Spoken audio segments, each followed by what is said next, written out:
Muchas veces nosotros nos preguntamos, ¿qué es el miedo? El diccionario lo define como angustia de un riesgo o daño real o imaginario. ¿Qué es el temor? Pasión del ánimo y hace huir o rehusar aquello que se considera arriesgado o peligroso. Todos los seres humanos tenemos temor a diferentes cosas, ¿sí o no?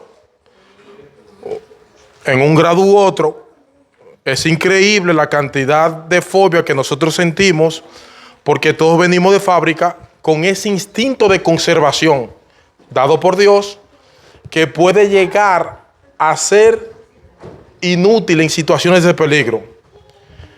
Y eso es tan característico del ser humano que si nosotros conocemos a una persona que no le tema nada, absolutamente a nada, nosotros pensamos que algo no está funcionando bien en la cabeza de esa persona, ¿sí o no? En este mundo dañado por el pecado, son muchas las cosas que amenazan nuestro bienestar y aún nuestra propia vida. El temor no es malo en sí mismo, pero puede llegar a serlo si reaccionamos incorrectamente ante aquellos que nos temorizan. Hay personas que se paralizan por el temor. Hay personas que terminan haciendo lo que no deben hacer por el miedo. Por ejemplo, el rey Saúl, por miedo a los filisteos, hizo algo que no debía hacer y perdió el reino por eso. Y muchos creyentes, verdaderos creyentes, pueden llegar a ser arropados por la incredulidad cuando se encuentran de repente en una circunstancia difícil de la vida. Y eso es lo que nosotros vemos en el pasaje que vamos a estudiar hoy, en el libro de Marcos, capítulo 4. Yo no creo que este relato está aquí en la Biblia para enseñarnos primeramente cómo debemos reaccionar ante las tempestades de la vida.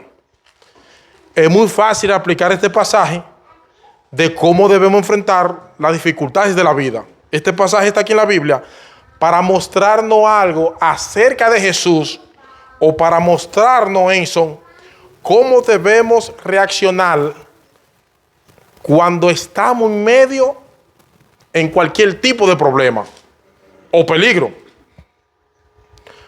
o de cualquier tipo de aflicción. Marcos nos dice que este incidente ocurrió el mismo día en que el Señor había llevado a cabo un intenso ministerio de enseñanza. Marcos 4, versículo 35, resalta el hecho de que ya estaba anocheciendo cuando Jesús tomó la barca. Es obvio que Jesús estaba súper agotado, que Jesús necesitaba descanso. Así que le ordenó a sus discípulos que se subieran en el barco, en la barca, para ir a la parte oriental del mar de Galilea, donde las ciudades eran más pequeñas, eran menos pobladas. El mar de Galilea es en realidad un lago de agua dulce, relativamente pequeño, de unos 20 kilómetros de largo y 12 de ancho. Y ellos iban a atravesar el mar de Galilea a lo ancho. Se puede atravesar de un lugar a otro en poco tiempo, relativamente, a no ser por el hecho de que en ocasiones se produzcan tormentas repentinas en el lago, debido a ciertas características climáticas y geográficas de la zona. La superficie del mar de Galilea se encuentra a unos 210 metros por debajo del nivel del mar. El mar de Galilea es como que si estuviera a la altura del Empire State, el edificio en Nueva York, mirando hacia abajo. Es una descendencia bastante profunda. De hecho, el mar de Galilea es el lago más bajo del mundo. El lago de agua dulce más bajo en el mundo. Cuando las corrientes del agua fría que rodean el lago y chocan con el aire caliente de la parte baja, de repente se producen tormentas. Y puede ser un verdadero peligro si tú vas a cruzar el mar de Galilea y si tú tienes un doctorado de marinero como los apóstoles. Y eso fue lo que sucedió en Marcos capítulo 4, versículo 37. Se levantó una tormenta tan fuerte, y la palabra que se usa aquí es la palabra mega. Fue un mega huracán, mis hermanos. Y dice el texto literalmente que en cuestiones de minutos la barca estaba, miren, a punto de naufragar. Las olas eran tan altas que golpeaban tan insistentemente la barca y con tanta violencia que la barca comenzó a zarandearse, a sacudirse peligrosamente de un lado a otro y se estaba llenando de agua con mucha rapidez. Era un huracán. Así que los discípulos sabían que estaban en un serio problema. En una tormenta de esa magnitud y con un mar tan agitado, es completamente imposible que alguien pudiera sobrevivir fuera de la barca. Ni el nadador más experto hubiera mantenerse a flote por mucho tiempo. Y para el colmo de males, para ponerlo peor, Jesús está profundamente dormido en la popa de la barca. Ellos están a punto de perecer, los discípulos, y el Señor parece que está ajeno a la situación. Aparte de que era obvia su debilidad de su cansancio. Jesús estaba cansado. Imagínense la escena. Los discípulos se están desesperando, angustiados en medio de un huracán, y el único que ellos tienen la confianza en ese momento estaba como Superman rodeado de kriptonita, completamente dormido. Era tal el agotamiento de Jesús en su humanidad que ni el ruido de la barca, ni el grito de los apóstoles, ni el movimiento de las barcas pudieron despertar a Jesús. Varón, él estaba totalmente dormido. Y Marco quiere recordarnos en esta historia que Jesús era 100% humano y como cualquiera de nosotros, excepto que nunca pecó. Mis hermanos, hermanas, Jesús estaba completamente exhausto. Los discípulos sabían que su doctorado como marinero no le iba a servir de nada para tratar de maniobrar la barca y en medio de un huracán. Ellos sabían que ellos no podían maniobrar y no contaban con Jesús, aparentemente. Era una situación realmente desesperante. Y ahora yo te pregunto, ¿alguna vez tú te has sentido así? Yo me refiero a estar en medio de un gran problema. De un gran problema. Cuando tu capacidad de resolverlo ya llegó a su límite, el Señor parece estar haciendo otra cosa. Te sientes inútil, desamparado. Probablemente. Así se sintieron los discípulos aquella noche. Ahora, no olviden, mis hermanos, que no fueron ellos los que tomaron la iniciativa de cruzar al otro lado. El único responsable de que ellos estuvieran en esa situación tan angustiosa era Jesús. Él los había metido ahí. Aparte de que esa tormenta no se formó esa noche debido a las condiciones climáticas únicamente, hay personas que cuando ocurren tragedias, ellos quieren defender a Dios. Defender a Dios como que si Dios no tuviera nada que ver con las tragedias que ocurren en el mundo.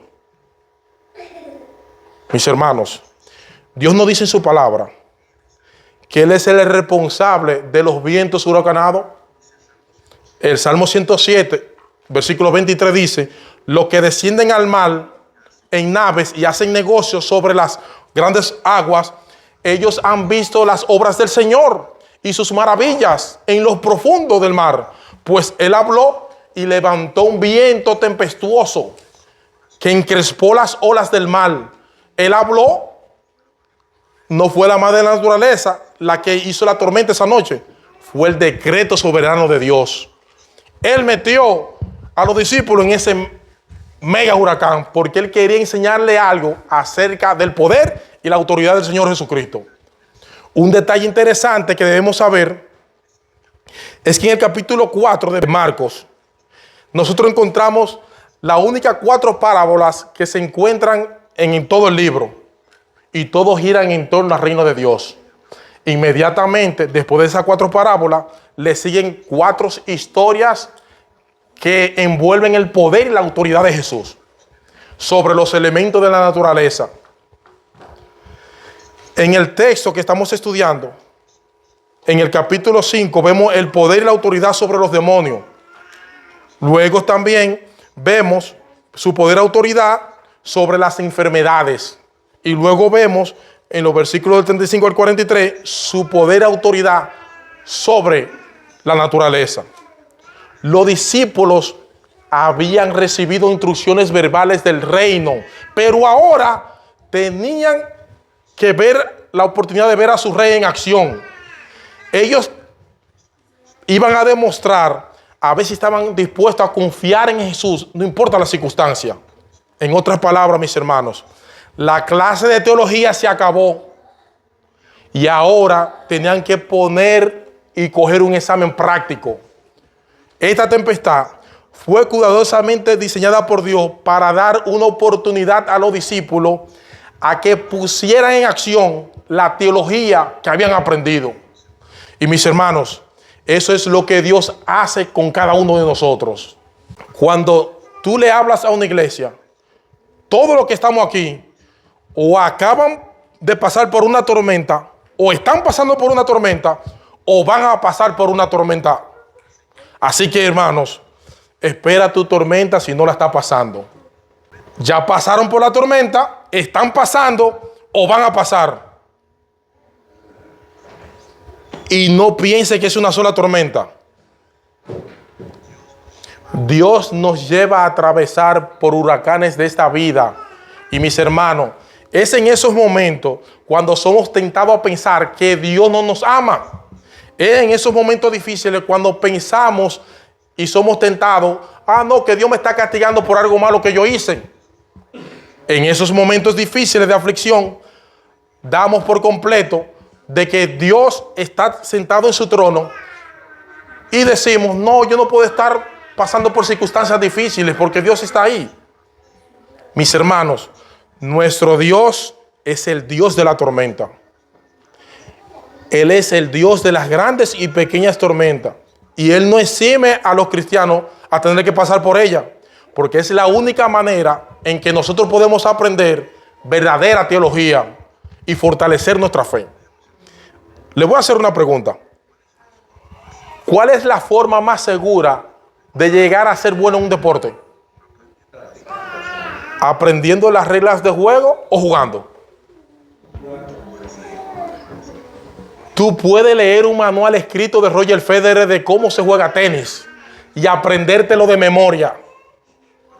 Pero la única forma de tú aprender a jugar tenis es jugando tenis. Tú puedes leer un manual escrito por Messi acerca de cómo se juega soccer y aprendértelo de memoria. Y si no practicas, no vas a aprender a jugar soccer. Lo mismo ocurre con la teología. Dios quiere que nosotros le conozcamos íntima y personalmente. Es de eso que se trata la teología. Hay personas que creen que la teología es muy profundo. No, la teología tiene que ver con el estudio de Dios. Todo cristiano tiene que estudiar teología. De hecho, todo cristiano tiene una teología. Algunos la tienen defectuosa porque no estudian necesariamente la palabra de Dios. Dios quiere que nosotros lo conozcamos, su carácter, le conozcamos íntima y personalmente. Dios quiere que nosotros confiemos en Él, pero no como una mera teoría, sino como algo real del corazón. Hermanos, nosotros debemos leer la Biblia, nosotros debemos leer buenos libros sobre los atributos de Dios. Eso es extremadamente importante. Pero ese conocimiento, para llegar a ser verdadero conocimiento, cuando lo podemos aplicar en medio de la tormenta, y eso fue precisamente lo que los discípulos no hicieron esa noche. Versículo 38 de Marcos 4. Él estaba en la popa durmiendo sobre un cabezal, una especie de cojín hecho de piel, donde a veces los marineros descansaban mientras hacían la travesía por el mar. Y le dijeron: maestro, ¿no te importa que perezcamos? Ese es uno de esos momentos cuando la incredulidad nubla los ojos de la fe y nos lleva a actuar con insolencia. Los discípulos se dejaron controlar por el miedo, por el temor, que perdieron la perspectiva por completo. Por un lado, ellos se dirigen a Jesús llamándole maestro, llamándole Señor. Como dice Mateo, parece que uno gritaba una cosa y otro otra. Aparentemente en medio del huracán, en una forma de respeto, pero al mismo tiempo lo acusan en una forma insolente de no tener ningún tipo de cuidado para con ellos. Es que no te importa. En la barca, imagínense la escena. Ellos diciéndole a Jesús: es que no te importa que perezcamos. Eso es tremendo, mis hermanos. En vez de mostrar una fe sumisa hacia el Señor y esperar tranquilo a ver lo que iba a hacer, la frustración y el miedo lo llevaron a reprochar su falta de cuidado y de amor hacia ellos. Y no olviden, mis hermanos, que ellos habían visto a Jesús sanar todo tipo de enfermedad. Los discípulos habían visto a Jesús echar fuera demonios. Los discípulos estaban conscientes del poder de Jesús. Ellos estaban conscientes de su compasión, pero dejaron que el miedo los controle. Y en ese momento perdieron toda su teología. ¿Alguna vez tú te has visto a ti mismo reaccionando de ese modo? Porque honestamente, a mí me ha pasado más de lo que yo quisiera recordar. Sabemos que el Señor es bueno. Sabemos que Él es todopoderoso. Sabemos que Él es el creador de los cielos y de la tierra. Sabemos que Él está lleno de compasión y de sabiduría. Y de hecho, nosotros tenemos ahora más conocimiento que los discípulos no tenían en ese momento. Y es que por su amor para con nosotros, nuestro bendito Señor Salvador Jesucristo iba a dar su vida en la cruz del Calvario para satisfacer la justicia perfecta de Dios y así poder tener el perdón de todos nuestros pecados. ¿Cuántos dicen amén? Amén. Eso no había pasado todavía. Cristo fue desamparado por el Padre para que ninguno de nosotros como sus hijos podamos sufrir ese desamparo en ningún momento, en ninguna situación. Mis hermanos, ¿cuántas veces reaccionamos con esa misma clase de insolencia y de incredulidad en medio de la prueba? No lo decimos con palabras, pero es la queja sutil, insolente que está en nuestro interior. Las pruebas, las aflicciones te hacen más fuerte o te hacen más débil. O te amargan o te hacen mejor. O te amargan o te hacen mejor. Muchos dicen: Señor, una cosa es lo que dice la Biblia acerca de tu cuidado y tu protección hacia los tuyos, pero otra muy diferente a lo que yo estoy pasando ahora en este momento. Así dicen muchas personas, cristianos. Puede ser, Señor, dicen, que esta promesa tuya se apliquen a algunos favoritos que tú tienes, pero honestamente yo no me siento cuidado por ti.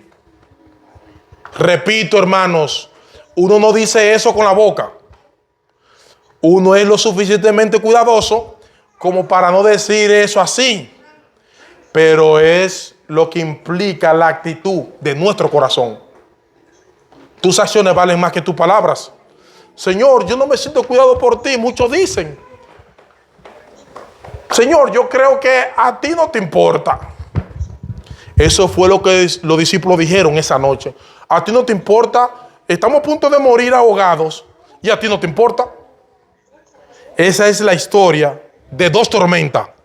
Una tormenta en el mar y una en el corazón. Y la del corazón era peor que la del mar.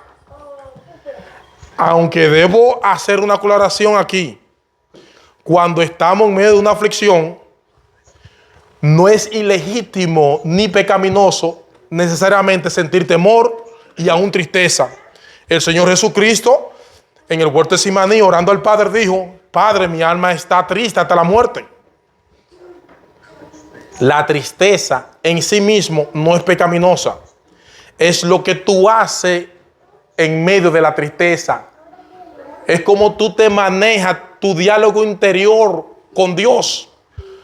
Porque tú te vuelves vulnerable a que el pecado te arrope, a que el pánico te domine.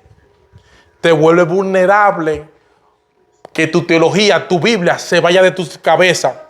Y el Señor es tan bueno, es tan compasivo, que en vez de decir a los discípulos: yo voy a dejar que ustedes se unan un rato ahí, hasta que me lo pidan por favor, hasta que me respeten un poco más. Sí, el Señor pudo haber dicho, pero no. El Señor resolvió el problema. El Señor responde a nuestras oraciones, aun cuando muchas veces no lo hacemos de la manera correcta. Versículo 39 de Marcos 4. Y levantándose, reprendió al viento y dijo al mar: cállate, enmudécete, sosiégate. Y el viento cesó y vino una gran calma. El Señor despierta. Él no está en pánico.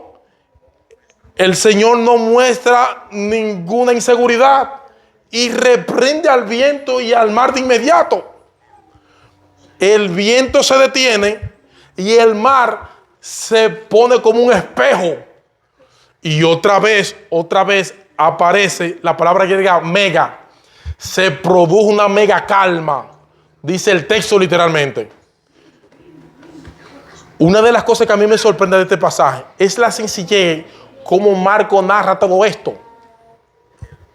El poder de su palabra fue suficiente para que el viento se detuviera de inmediato y el mar se pusiera liso como un plato. El poder de su palabra. Cálmate, sosiégate. ¿Saben qué, mis hermanos? Aquí ocurrieron dos milagros a la vez. Cuando el viento cesa en medio de una tormenta, las olas se siguen moviendo, ¿sí o no? Por un rato. Y se van calmando poco a poco. Pero eso no fue lo que pasó aquí. Instantáneamente el viento cesó y el mar se puso como un plato. En este caso, mis hermanos, el viento y las olas se sincronizaron en la sublime sinfonía de un silencio insolemne. El Señor del universo había dado una orden al viento y al mar que Él había creado, y no tenían otra opción que obedecer al que era creador. Ese mismo Jesús que estaba antes dormido demuestra de una manera contundente que nada ni nadie puede resistir su autoridad, ni siquiera los vientos. ¿Cuántos dicen amén? 100% humano, pero está al mismo tiempo 100% divino. Jesús es la segunda persona de la Trinidad encarnada. Dos naturalezas. Una sola persona, la humana y la divina, actuando en perfecta armonía sin que ninguna de las dos interfiera con la otra. Al final de cuentas, mis hermanos, el pánico de los discípulos era injustificado, porque el Rey de Reyes, el creador del cielo y de la tierra, estaba con ellos en la barca y en ningún momento dejó de estar en control en su naturaleza divina, y ni siquiera cuando estaba profundamente dormido. Ese pánico, ese miedo, ese temor era innecesario, era injustificado. Mis hermanos, el gran problema de los discípulos esa noche, el gran problema de los discípulos era la tormenta de su corazón, mis hermanos. El gran problema de los discípulos era su falta de fe. Versículo 40 de Marcos 4. Y le dijo: ¿por qué estáis así amedrentados? ¿Cómo es que no tenéis fe? ¿Cómo no tenéis fe? Ellos no habían podido conectar los puntos entre los milagros que Jesús había hecho y la situación por la cual estaban pasando en ese momento. Hermanos, no son las circunstancias de la vida las que nos llenan de temor. No son las circunstancias de la vida. Es la falta de fe. Es la falta de fe. Tenemos un montón de información aquí acerca del poder, la sabiduría, la bondad del amor de Dios. Pero en el momento de la prueba, nuestro diálogo interior nos traiciona. Tú vives hablando contigo mismo. ¿Y saben qué? Nosotros somos nuestros peores enemigos. Porque lo que nos decimos no corresponde con nuestra teología. Lo que nos decimos no concuerda con lo que sabemos acerca de Dios. Y terminamos dominados por el pánico y el miedo. Pero ahora viene la parte más extraña de esta historia. Cualquiera diría que los discípulos debieron haber experimentado un gran alivio cuando la tormenta se calmó. Ya no estaban en peligro. Ahora tenían una parte clara del poder y autoridad de nuestro Salvador. Pero fue todo lo contrario. Si la tormenta lo había metido en miedo, ahora ellos estaban aterrorizados al estar en la presencia de alguien como Jesús. Versículo 41. Y se llenaron de gran temor. Otra vez la palabra mega de nuevo. Se llenaron de gran temor. Y la palabra temor aquí es diferente al versículo 40. Se llenaron de temor y se dicen unos a otros: ¿quién pues es este que aún el viento y el mar le obedecen? ¿Quién es este? Ellos habían enfrentado una mega tormenta y luego vieron a Jesús hacer una mega calma, y ahora estaban experimentando un mega temor, la suma de todos los miedos. Esta palabra temor que se usa en el versículo 41 habla de ese temor reverente que nos acoge por completo cuando estamos al lado de alguien que es sobrenatural. Y el poder de Cristo era más aterrorizante para los discípulos que el poder de la tormenta. Y ahí la pregunta de los discípulos: ¿qué clase de hombre es este? ¿Saben qué, mis hermanos? Cada vez que conocemos a una persona, de una manera natural la clasificamos. Oh, Germán es amable. Oh, él es gruñón. Oh, él es muy serio. Oh, él tiene buen sentido del humor, mira. Tiene sangre liviana él. Siempre estamos clasificando a la persona. En este momento aquí de la historia, los discípulos estaban buscando en su mente una categoría para la cual ubicar a Jesús. No la encontraron, mis hermanos. ¿Dónde ubicamos eso? No encontraron ninguna, porque nunca en la vida se habían topado con una persona así. Lo que discípulos estaban experimentando en ese momento era xenofobia. Xenofobia en el más alto grado que se puede experimentar. La palabra xenofobia es la palabra que se usa bajo el temor a personas extrañas, que nos resulta extraña. Y lo que acaba de decir es, colocaba a Jesús en una categoría que no había comparación. Jesús era único en su clase. ¿Alguna vez te ha pasado que tú estás con una persona que, de acuerdo a la percepción que tú tienes de ella, es más santa, más piadosa y más de experiencia que tú? Quizá no es así, pero es como tú lo percibes. Y para el cómo, es una persona que parece tener un discernimiento que puede captar el error y puede ver el pecado, aún en las zonas más sutiles. ¿Tú alguna vez has estado así, con una persona así? El incómodo a veces que te hace sentir al lado de esa persona. Imagínate a los discípulos, están al frente de Jesús. Oye, yo hubiera estado hoy, yo salgo corriendo. Un hombre que dice, cállate, mudece, y el mar cesa y la sola también. ¿Y quién es este? Hay otro episodio en el Evangelio de Lucas muy similar a este, que nos ayuda a entender mejor por qué los discípulos estaban tan aterrados. Lucas 5, versículo 4. El Señor está enseñando a multitudes. Los discípulos estaban allí disfrutando de las enseñanzas de Jesús. Y de repente que Jesús terminó de hablar a la gente y le dice a Simón Pedro: sal a la parte más profunda y echad vuestras redes. Y ya ustedes pueden imaginarse la reacción de Pedro. Yo me imagino a Pedro diciendo: Señor, tú sabes de teología, yo sé de peces.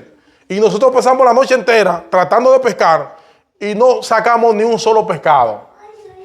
Y ahora tú dices que rememos mar adentro y que volvamos a hacer lo mismo a la hora menos apropiada para pescar. Pero como tú eres el maestro, vamos a echar la red. Y cuando lo hicieron, dice el versículo 6 de Lucas, que encerraron una gran cantidad de peces de modo que sus redes se rompían. Entonces hicieron señas a los compañeros que estaban en otras barcas para que los vinieran a ayudar. Y vinieron y llenaron ambas barcas de peces, y de tal manera, todo un éxito, mis hermanos. Cuando Pedro vio la barca llena de peces, escuchen cómo reaccionó el versículo 8. Al ver esto, Pedro cayó a los pies de Jesús y dijo: apártate de mí, Señor, pues soy un hombre pecador. Porque el asombro se había apoderado de Pedro y de todos sus compañeros por todos los peces que habían capturado. Cristo no había dicho nada del pecado. Cristo no estaba predicando de nada. Pero su mega presencia hizo sentir incómodo a Pedro. Probablemente, no sé, Pedro estuvo por dentro hablando: si Jesús es capaz de ver en el fondo del mar todos los peces y meterlo en las redes, y le ordena para que se metan en las redes, digo yo, no sé, ¿qué estará Jesús viendo en mi corazón? Pedro estaba tan aterrado que le pidió al Señor que se aparte de mí. Apártate de mí, que soy un hombre pecador. Pedro se sintió profundamente incómodo al estar delante de la santidad del Señor. Sintió su miseria. Lo mismo que sintió Isaías en el capítulo 6, allá en Isaías. La miseria del pecado no quiere la compañía de la pureza. La miseria del pecado no quiere la compañía de la pureza. Es como un ladrón que busca consuelo en un grupo de policía honesto. Nadie quiere eso. De hecho, yo creo, mucha gente dice admirar a Jesús, pero al mismo tiempo prefieren mantenerlo lejos de Jesús, porque presuponen que sería muy incómodo tener muy de cerca a Jesús. Presupone mucha gente: yo amo a Jesús, quiero a Jesús, pero lo quieren tener lejos de su vida. Hermanos, la historia de Jesús no termina con esta escena en el mar. Para concluir, cuando nosotros seguimos leyendo los evangelios, este mismo Jesús, santo y perfecto en santidad, voluntariamente tomó la decisión de asumir nuestra culpa en la cruz del Calvario. Aquel que tenía el poder de enmudecer el mar se dejó apresar, se dejó juzgar por un tribunal humano. ¿Saben para qué? Para que cada uno de nosotros podamos ser absueltos en el tribunal de Cristo. Así que no tenemos que pedirle a Jesús que se aleje de nosotros, porque Él hizo todo lo necesario para estar cerca de Él. Hermanos, piensen en esto por un momento. Si tú eres un verdadero cristiano, eso quiere decir que la persona más temible en todo el universo, Jesús, ha decidido acercarse a nosotros. ¡Wow! El Dios del cielo te ha recibido. El Dios del cielo te ha perdonado. El Dios del cielo se ha perdonado por su muerte en la cruz del Calvario. Y ahora te ha adoptado como parte de la familia de Dios. ¿Cuántos dicen amén? Tú eres lo más especial y querido que Dios tiene, porque el Rey de Reyes, ese temor que nos mueve a querer buscar a Jesús, porque ya sabemos que ese Dios, creador del mundo, que murió por mí en la cruz del Calvario, envió a su Hijo para morir por nosotros. Ese mismo Dios, mis hermanos, cuando nosotros venimos a Cristo en arrepentimiento y fe, Dios envía a su Espíritu Santo a morar en nuestro corazón. Y ese Espíritu Santo nos guía a la santidad. Si el Dios Todopoderoso estuvo dispuesto a enviar a su Hijo a morir en la cruz del Calvario por mí, pecador, y por ti, ¿qué razones tenemos nosotros para estar paralizados ante el temor y las circunstancias difíciles de esta vida? Esa es la conclusión que Pablo llega más adelante, Pablo también pasó por el temor, pero supo muy bien que hubo uno que Dios nos puede quitar los más grandes de todos los miedos y temores que infunden las circunstancias difíciles de este mundo. Dios es el Dios de la solución. ¿Cuántos dicen amén? Y mis hermanos, recuerde algo. En la aflicción, en la prueba, en la elección, es donde Dios brilla más. En medio de la aflicción es donde Dios más brilla. Y así vamos a ponernos de pie, mis hermanos.